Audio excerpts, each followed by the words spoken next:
ז'ואן גרסיה בשער, אראוחו, בלדה, קוברסי וקונדה. אלה פותחים בהגנה, פדרי, דני אולמו, פרנקי דה יונג בקישור, לבנדובסקי, רפיניה ולמין ימל. במידה רבה, ההרכב הכי חזק, תחליף את איניגו מרטינס באראוחו, וזה כנראה ההרכב שירוץ השנה הזו.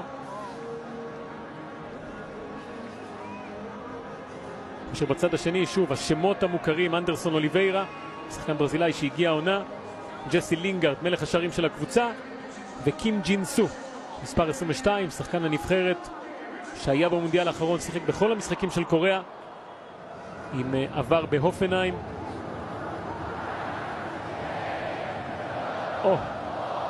ספירה לאחור.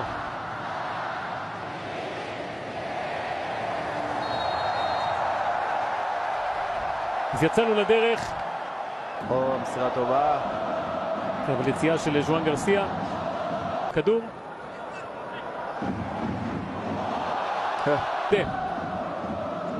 פדרי. הולך משם לשער פדרי, אבל הכדור הזה בחוץ. טוב, ברצלונה באה ליהנות. אנחנו שמחים. פעולה טובה. קונדה עם כדור נהדר לעבר פדרי שעושה תנועה יפה מאוד לעומק רחבת השישית. עדיין שלו. למין ימל הולך לשמאל, עדיין למין ימל נופל ברחבה. לא. הייתה עבירה לדעתי מחוץ לרחבה הראשונית. בינתיים לינגארד, כן, לינגארד שומר אותו במגרש, איכשהו. מחליף שם מסירות עם פעולה טובה שלו, דני אולמו יכול לנצל את זה, לתת ללמין. זה מה שהוא עושה, למין ימל הראשון של ברצלונה, לבנדובסקי כובש. צריך לתת אבל אתה יודע, קרדיט לשופט.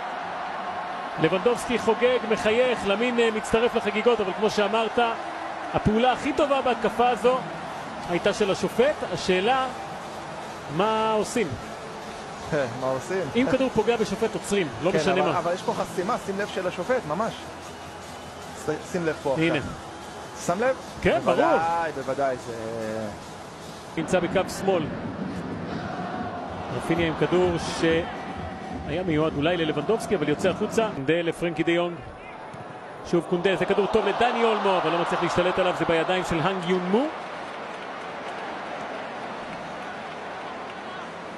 ברצלונה נהנית. אנחנו כבר נמצאים אותו בחודש אוגוסט. בלדה מגיע, מעלה כדור טוב, נגיחה של רפיניה, עולה שם גבוה מעל השאר, גם לבנדובסקי התגנב לו מאחור. עכשיו שוב יוצא קדימה למין ימל, הולך לרגל שמאל כרגיל, עכשיו עם העקב, הכדור חוזר אליו, תמיד חוזר אליו, למין עוד אחד. 2-0 ברצלונה, האיש מגנב.